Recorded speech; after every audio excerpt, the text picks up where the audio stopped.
Fast beats, make it funky. Funky.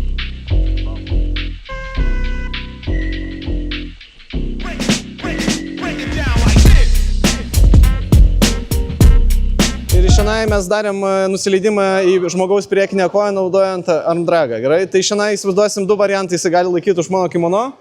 Jūs nusiminėsit ranką nuo savęs. Tai pirmas paėmimas tiesio riešų, kontroliuojate su antra ranka tiesio nykščių, nusiplėšinėjat nuo savęs, nusivalėt ir dabar šiandien pradėsim judėti. Tai jūs norite daryti kelis dalykus vienu metu, uždarinėti distanciją ir armdraginti šitą ranką iš šono. Tai atrodys 1, 2 ir šitą ranką patraukinė, mes turim uždaryti distanciją.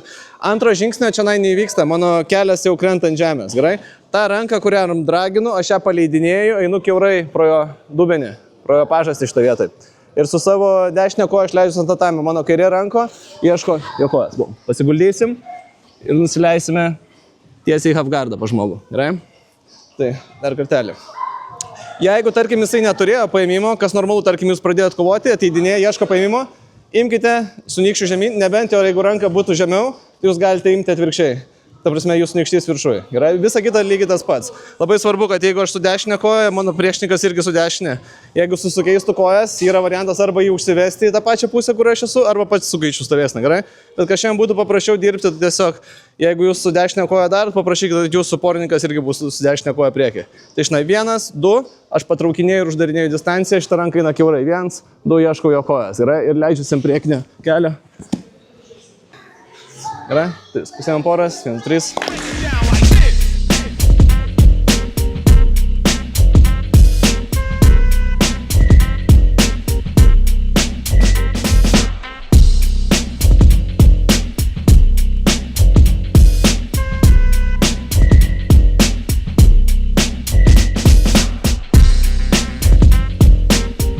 Padarė takedowną, po takedowno nusileidote į halfgardą, liko jūsų koja viduj.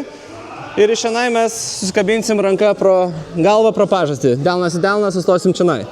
Dabar iš tos vietos esu prieš, nežinau, kokį mėnesį gal rodęs jums variantus, kaip jūs galite dirbti su kabliais. Iš šiandien įsitraukinėti kelius, tarkim, į knee-slidą, nučiuožti galite. Galima tą patį daryti į mountą, kas buvo prieš mėnesį, darė šitus variantus. Šiandien aš jums parodysiu vieną labai stiprų variantą, kaip jūs galite išnaudoti žmogaus lapelų šito vietą. Mes šiek tiek dirbom su jais, darėm smaugimus, man atrodo. O dabar parodysiu tiesiog kontrolį ir kaip jūs galite užpasinti žmogų iki galo. Tai tarkim, nusileido čionai, turite viršutinę kontrolę su rankom, delnas į delną. Iš mano padėties vėl reikia mums gero crossface'o. Tai su savo ranka ieškosite žmogaus pažasties. Uždėsite petį, įtrauksite žmogų prie savęs ir dabar labai svarbus momentas ir realiai svarbiausia šiandien, ką turėsit, susitvarkyti savo kojas. Aš persuku dubenį, žiūrėkite mano kojas, kampu pasisuku. Mano pirštai aktyvus už manęs yra. Gerai, negaliu sėdėti ant užpakalio šito vietų, negaliu išties kojas, nes jeigu šita koja neaktyvi, žmogus jaučia, jis galima ją nusimušti atgal. Plius, kai jūs susuksit žmogų, kas atsitinka šitoje vietu, mes duodam nemažai spaudimo jam ant galvos. Tai kad nusimt nuo galvos spaudimo, jis aišku, man norės nusistumėti nuo savęs. Tai jūs persukat dubenį, aš dažniausiai pradžioj nededu užpakalio, visą laiką atsispirnėjau ant žmogaus, kad duočiau spaudimo, mano galva žemai ir atsidarysim jo atvartą. Išsitrauksit kimono. Kai išsitrauksit kimono, įsivaizduokit, kad stumėt link pažasties. Gerai? Tai aš stumiu ir bandau perduoti tai rankai, kuri crossface'ina kimono. Čionai, paėmimas. Dabar, ar šitas guard pasas veiks ar ne, viskas priklausys nuo šito gripo.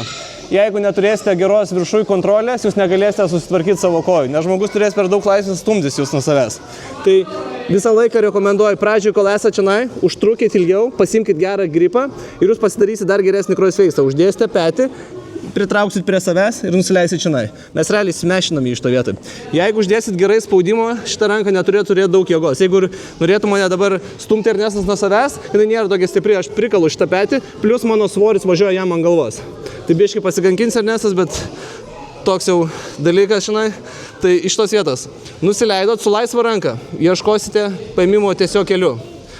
Išsilaisvint kelią galite keliais variantais, nes mums reikia pradžioj kelio laisvo, paskui ištrauksim pėdą. Jūs judėsite su savo pėdą link jo užpakalio, kaip dėmesį. 1, 2, 1, 2 ir po biškį lengvai stumsiu jį ties keliu. Kojos jo labai lengvai nučioš. Jūsų pėda dažniausiai liks viduj. Kelias bus laisvas. Iš šiandien pakelsiu užpakalį ir įdedu koją tarp mūsų. Matot? Aš galiu savo užpakalį padėti ant žemės, bet aš nebijau dėti savo užpakalį ant žemės, laikyti svorio šiek tiek nuo jo, nes mano visas spaudimas eina jam tiesiai į barzdą. Žinai, užspaudžiai. Ir su apatinė koja pradedu stumti. Apatinė koja stumia, dešinė ranka traukia, išlipam. Kai išlipsite, labai svarbu šitas žingsnis. Atgal už savęs, jo koją stumėm nuo savęs ir perinam ant 4. Bum. Ir gaunate side controlą.